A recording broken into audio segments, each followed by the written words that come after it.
Hello again. So now we're up to chapter 21, which is entitled Revolutions and Nations Building. So in this chapter, what it focuses on is all the different countries and all the interior revolutions that were occurring, specifically due to economic issues and all sorts of other things, as well as nation building, specifically in terms of Germany and of course Italy, because they're trying to build their nations. So the revolutions of 1848 basically saw a representative government. They wanted to end privilege specifically for the nobility, provide economic development, and seek national unity, as I mentioned, specifically for Germany and Italy at this point in time. The 1840s were also a period of economic hardship, famine, price fluctuations, food prices are significantly increasing.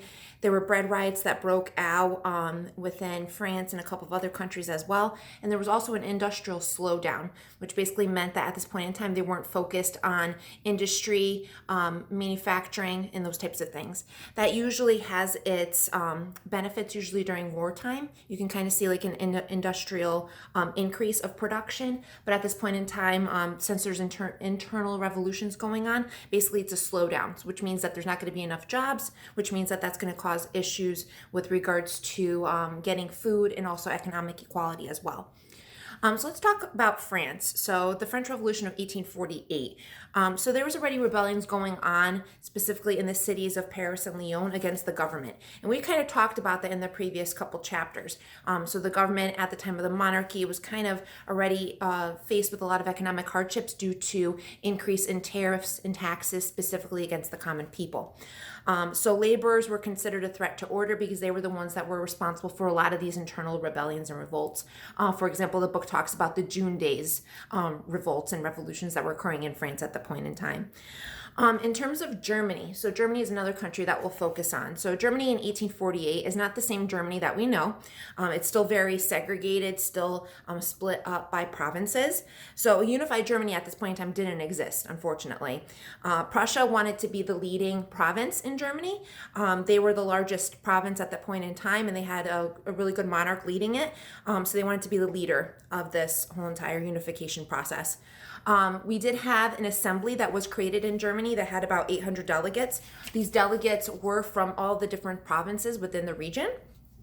The Prussian king that was responsible for this delegation was Frederick William IV.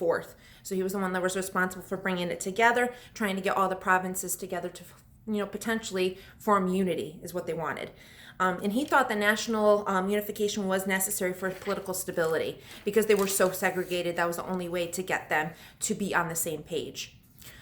An empire just a little bit further south to them was the Austrian Empire, also known as the Habsburg Empire at this point in time.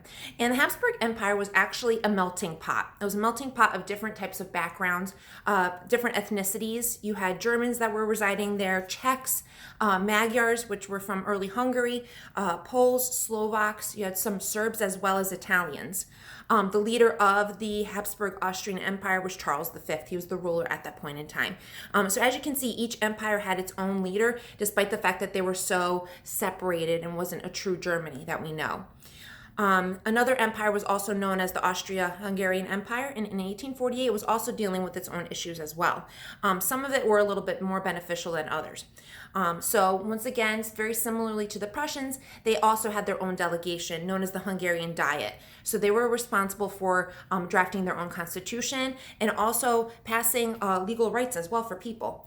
So the Slav Congress actually met in May of 1848, and it was led by a student and worker-led insurrection. So they had their own rebellions going on as well. The only way that was rectified was when Ferdinand I, who was the king at that point in time, he passed various laws through the parliament. And that was supposed to provide economic stability and also provide a little bit of rights to people. So what the parliament ended up doing was they ended up abolishing serfdom, which, as I mentioned before, serfdom still existed. It wasn't as prevalent, but what they wanted to do was abolish it completely. So what that meant is that you wouldn't have people that are going to be tied to a working contract because they are indebted to someone. So that would be completely removed. They also wanted to end noble privilege, which was another thing as well. Economic instability and also segregation between people, between commoners and the elite as well. So they wanted to end that. They also wanted to provide freedom of the press and freedom of religion, which we haven't seen and haven't heard of at this point in time. And Ferdinand also wanted to end suffrage requirements, which basically meant that it would provide white males with an opportunity to vote, regardless of their social standing and also regardless of whether they owned land or not. Okay, so this is a significant change for Hungary at this point in time. In 1848 in Italy, Italy is trying to unify itself very similarly to Germany. So the problem is that similar to Germany, they did have their own provinces. So they did have segregation there. In terms of the northern provinces, for example, like Lombardy and Venetia, they were ruled by Austria because Austria was just a little bit to the north of them. And similarly, the Habsburgs, they were responsible for ruling over Tuscany, Parma, and Modena. So once again, you have two other nations that are involved in Italy that are causing a little bit of conflict in terms of trying to unify Italy, which is going to take a little bit of time for Italy to be unified as, the boot of Italy that we know today. In 1831, we have an individual by the name of Giuseppe Mazzini. He founded a society known as Young Italy. And this was like the first nationalistic group or nationalistic movement in Italy at that point in time. He was responsible for leading wars and revolts that could eventually help the whole entire process of unification. Unfortunately, some of his uprisings did fail, but it was one of the first attempts to actually try to escalate the unification process for Italy at that point in time. So next we're going to talk about France, and then we'll also talk about Britain as well. So in France at this point in time is under the rule of Napoleon III. So this isn't the same Napoleon Bonaparte that was, ostracized to the island of St. Helena that we talked about before, but this is, of the same, kind, but not the same individual. He actually believed in personal rule in a centralized state. He helped to develop the economy, which at this point in time is really important for France because France was struggling after the French Revolution that they ended up having and a lot of internal conflict. He also focused on industrial expansion because he knew that that was necessary to provide jobs, which is going to end up helping the divide between groups, between commoners and elite. He also wanted to bring prosperity and glory to France because France was kind of considered like almost like the black sheep of Europe, causing conflict with England and with other countries as well. What he ended up doing was also creating the Credit Mobilier. So the Credit Mobilier is almost like the finance sector of the government. It was responsible for financing railroads, building of the Suez Canal, which was going to help with trade specifically in trying to get easy access to the Middle East and to Asia. And he also transformed Paris into the metropolitan city that we know today. In terms of Britain, so Britain we talked about previously. We talked about William and Mary and what their role was. We also talked about the Commonwealth when it was underneath that domain under Oliver Cromwell. Now what ends up happening is it's back to a monarchy because that was something, remember, that the Britons actually wanted. They wanted to go back to that. They kind of missed having a monarch instead of having the Commonwealth because it was something that they weren't used to. So Britain at this point in time was ruled by Queen Victoria. The working class and the middle class were already being very upset. So what they wanted a new reform bill put into place to kind of give them a little bit of rights that they were lacking. So in 1867, the reform bill was passed. It provided a lot of different things, but it did not provide suffrage for women or providing any form of women's rights, which we're not going to see for a little bit of time, but they did try and attempt to do it. It did open doors for political representation, which meant that it did give white males an opportunity to get involved in politics, regardless of whether they own land or not. It also restructured politics and social life, but didn't provide women's suffrage that we mentioned previously. Okay. And let's get back to Germany. So Germany, like I mentioned, they're still trying to unify itself. It's going to take a little bit of time. But we did have the king at that time, Frederick William, that we mentioned before. He granted the Prussian Constitution in the year 1850. And then also other couple things ended up happening as well within that time frame. So in the 1860s, that's when things started to slowly develop for Germany. In 1861, William I, who was king, became king of Prussia. And if we remember correctly, Prussia wanted to be the dominant province within Germany. Okay, that was the main thing. William also wanted to expand the standing army. Specifically, why he wanted to do that was he wanted to make sure that there could be people involved in the military, which was going to help, so they're going to get a military pay. But he also wanted to have a standing army to prevent if another war would happen. So just in case, wars between provinces occur or other countries get involved, that way he has the army there that's going to be able to help him, which is important. In 1862, we have another individual that's going to come to the forefront, and he's probably going to be the most responsible for the unification of Germany. This individual's name is Otto von Bismarck. So he became the minister president of Prussia. He wasn't a monarch, so please make sure of that. He wasn't a monarch, he wasn't a king.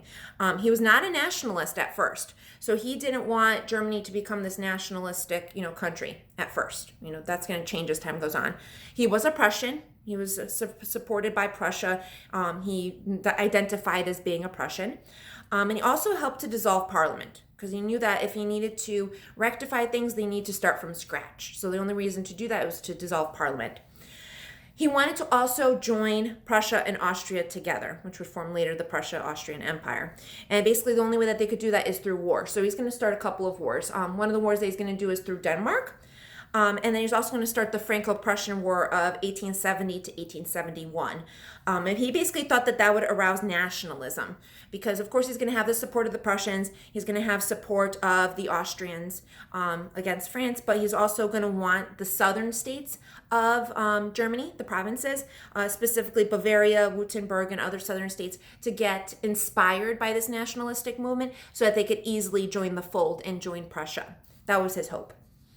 And it was beneficial, at the end. So on January 18th of 1871, at the Palace of Versailles, German Empire was proclaimed in its true existence. So now we actually have Germany forming at that point in time. So the provinces basically declared their allegiance to William I, who was the Kaiser, or the king, the monarch of the German Empire at that point in time. Okay, so now we slowly have Germany starting to form. Okay, so let's move a little bit southward toward Austria. Let's find out what's going on in the Austrian province. Okay, so in Austria, we have this emperor named Franz Joseph. Okay, he was both the emperor of Austria and he was also the king of Hungary. Because if you remember correctly, we have the Austro-Hungarian Empire that was due to wars and the alliance that they had together. Okay, so he was emperor of Austria and he was also king of Hungary. Okay.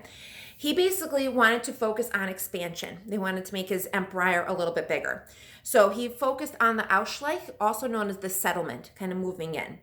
So he basically also allowed Hungarians to establish their own legislature and own constitution, and they also established their own capital. So what they ended up doing was they combined the two cities of Buda and the other city of Pest to combine together to form Budapest as the capital of the Hungarian Empire. Okay, and that's also going to be the point when they actually united together to form the Austro-Hungarian Empire. Okay. All right, so a couple other things. So let's talk about Russia, and then we'll talk about the United States and what's going on there. Because I know that the United States doesn't really focus on Europe. It's not part of Western civilization in that aspect. However, we will talk about it and talk about what happened and what our effects were specifically with Great Britain. So we will talk about that. So first, let's talk about Russia. So Russia at this point in time is becoming a large empire, and it also has a force to be reckoned with, specifically in Europe. So some people kind of feared it a little bit. Serfdom at this point in time still existed. Russia is going to be one of the last empires to actually maintain serfdom. In 1861 was when serfdom was basically outlawed. They provided an emancipation decree that basically gave legal rights to the serfs. At that point in time, in 1861, they estimated there was at least 22 million serfs in Russia. So they actually were emancipated. They got their freedom. They weren't indebted to those people, those nobility and other people. They weren't indebted to them anymore. The Russian Empire also focused on expansion. So they wanted to expand eastward and southward. In the year 1860, the city of Vladivostok was actually founded. So you can kind of see the extent of how Russia is growing to this massive country that we know today. Okay. In terms of the United States, so the United States, we briefly talked about before that we had the American Revolution that was fought against Great Britain. We were victorious. So what happened afterwards? Granted, if you take U.S. history 1, you can kind of see how that whole entire develops. But let's kind of talk about it here. So Thomas Jefferson became the president from 1801 to 1809. So he was responsible as one of our founding fathers to kind of put together our Constitution and also to put together a Bill of Rights. The reason why the Bill of Rights was founded is a lot of the, I can't even call them colonists, but a lot of the early Americans, what they wanted was they wanted something to be added to the Constitution to provide them with a little bit of legal rights. Alexander Hamilton was one of the first to actually instill that we needed a Bill of Rights added to our Constitution. So they worked on that. And slowly but surely, the United States started to grow in size. So, not just from the 13 colonies, but we're expanding southward and we're also expanding westward as well. One of the greatest purchases that we had was in 1803, and that was thanks to Thomas Jefferson. It was the Louisiana Purchase, which we bought from France. So, it was one of the cheapest land purchases that the United States ever had that ended up not even doubling, but probably tripling the size of our country at that point in time. And it was an idea of manifest destiny. Manifest destiny, if you ever take U.S. History 1, is the focus on Americanism, but also on expansion. Like, where else can we go? So furthermore, when you think about manifest destiny, you're thinking about the expansion westward. How large can the United States get to? And there's going to be a point in time when we do reach from coast to coast of our country. Okay? Between the years of 1861 and 1865, we had our own revolution internally that was going on, and that was the American Civil War. So very similarly to what was going on in Europe with their internal revolutions, we had our own civil war that was fought between the northern states and the southern states. And it was basically politics that were fought over slavery.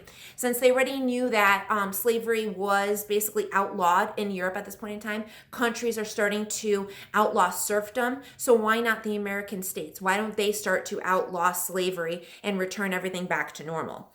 The 14th Amendment was added to the Bill of Rights, and it basically stated that all Americans were citizens of the United States and not of an individual state or territory. So it was one of the first amendments that we had that kind of added a little bit of benefit as time went on. But like I mentioned, Civil War was one of the most destructive wars that we ended up fighting on our own soil between the North and the South. Okay. All right. So the last thing that we'll talk about is we'll finish talking about Europe. So let's talk about the Crimean War. So the Crimean War basically involved a lot of different countries. It lasted from 1853 to 1856, so about 3 years. And it led to the decline of the Ottoman Empire. The Crimean War basically had to deal with that whole entire territory to the southern part of Russia. Russia, of course, as we mentioned in previous chapters, wanted access to that territory because if you remember correctly, they are surrounded by frozen waters. So only way for them to be able to trade is to get access either through the Baltic Sea to the north, which is not going to be frozen, or through the Black Sea and the Crimean region, which is still kind of an area of contention and area of hostility even to this day because it does belong to the Ukraine and Russia ended up getting involved in it. So in 1853, there was a three-way quarrel between France, Russia, and Turkey.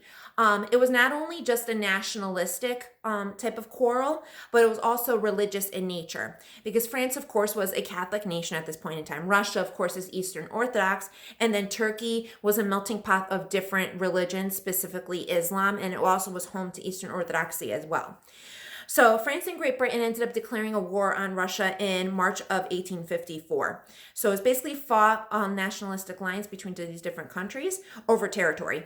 And in 1856, it basically ended. There was a treaty, and it basically dealt a blow to Russia. So Russia at that point in time didn't get access to the area that they wanted. It also caused a little bit of animosity within Europe. People kind of felt fearful of Russia. Russia was just going to call wars and try to expand, and how big were they going to get? How big of a powerhouse of a country that they were going to become? So people were starting to get a little bit of fearful of that within Europe too. Okay, so that's the extent of chapter 21. So I kind of gave you an overview of what was going on specifically country to country, and then we'll see what develops as the chapters go on. All right, thank you.